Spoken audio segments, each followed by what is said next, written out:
প্রতিবেশী দেশগুলোর সঙ্গে ভারত সবসময় প্রভুত্ব বজায় রাখতে চায় বলে অভিযোগ করেছেন বিএনপি মহাসচিব মির্জা ফখরুল ইসলাম আলমগীর।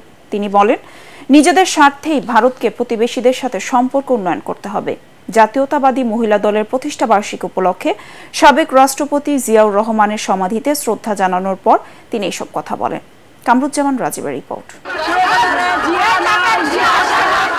৪৬তম প্রতিষ্ঠা বার্ষিকী উপলক্ষে জাতীয়তাবাদী মহিলা দলের নেতাকর্মীদের নিয়ে বিএনপির প্রতিষ্ঠাতা জিয়াউর রহমানের সমাধিতে শ্রদ্ধা জানান দলের মহাসচিব মির্জা ফখরুল ইসলাম আলমগীর। পরে সমসাময়িক রাজনৈতিক ইস্যুতে সাংবাদিকদের সাথে কথা বলেন তিনি।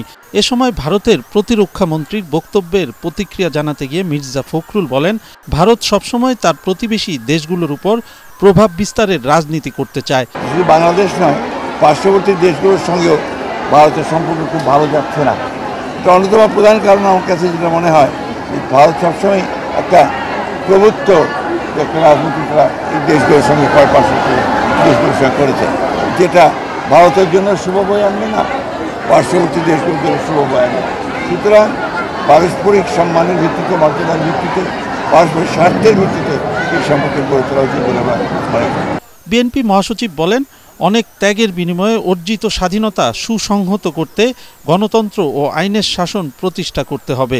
এলো ভিশন মুশকিল আসান অফার। যে কোনো ব্র্যান্ডের পুরনো ফ্রিজ নিয়ে চলে আসুন ভিশন শোরুমে আর নিয়ে যান নতুন ভিশন ফ্রিজ 20% পর্যন্ত ছাড়। তিনি বলেন, যৌক্তিক সময়ের মধ্যে সংস্কার সম্পন্ন করে নির্বাচনের মাধ্যমে জনগণের সরকার প্রতিষ্ঠা করতে হবে। শিগগিরই আজকের যে অন্তর্বর্তীকালীন সরকার প্রতিষ্ঠিত হয়েছে, তারা জনগণের রায়ের উপরে, মতামতের উপরে চিন্তা বিশ্লেষণ করে তারা যত দ্রুত সম্ভব সংস্কারগুলোকে সম্পন্ন করে তারা দেশে নির্বাচনের মাধ্যমে জনগণের ক্ষমতা জনগণের হাতে তুলে দেওয়ার ব্যবস্থা করে।